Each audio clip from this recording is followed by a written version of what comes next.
जुलाई को उत्तर प्रदेश के हाथरस में बड़ा हादसा हो गया, जहां सत्संग के दौरान भगदड़ मच गई। जिसने भी इस हादसे के बारे में सुना, उसकी आंखें भर आई। हादसे में किसी ने अपना पति खोया तो किसी ने अपनी बहू। इस दर्दनाक हादसे में अब तक 121 लोगों की मौत की पुष्टि हो चुकी है। ये हादसा कितना भयावह था, इसका अंदाजा आप इस बात से लगा लीजिए कि घटनास्थल पर लाशों का ढेर लगा हुआ था। हाथरस हादसे में अब कई बड़े सवाल भी उठ रहे हैं। पहला सवाल, कैसे जुट गए 2.5 लाख लोग?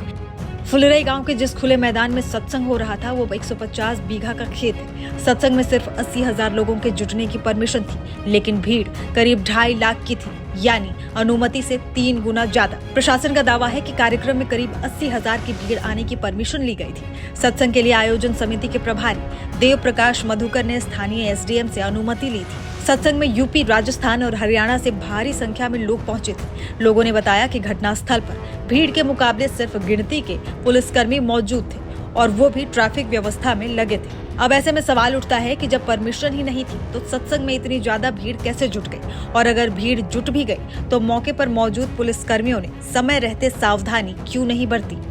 दूसरा सवाल, कैसे हुआ इतना बड़ा हादसा?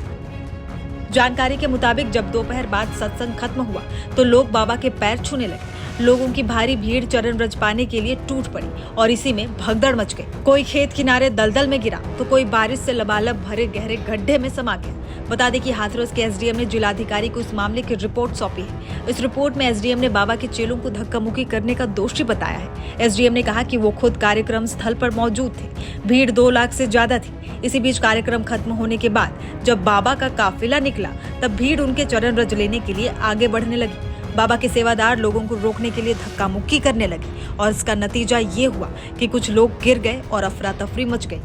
तीसरा सवाल, एफआईआर में बाबा का नाम क्यों नहीं?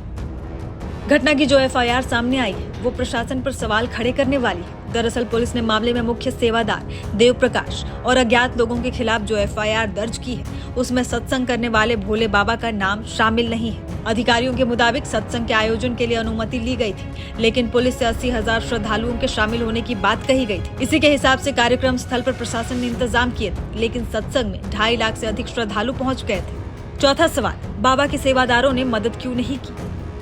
पुलिस के मुताबिक सत्संग में करीब 12,000 सेवादारों की ड्यूटी लगाई गई थी, लेकिन कार्यक्रम स्थल पर जिस समय भगदड़ हो रही थी, सेवादार और आयोजक चुपचाप देखते रहे। किसी ने कोई सहयोग नहीं किया, फिर एक एक कर खिसक गए।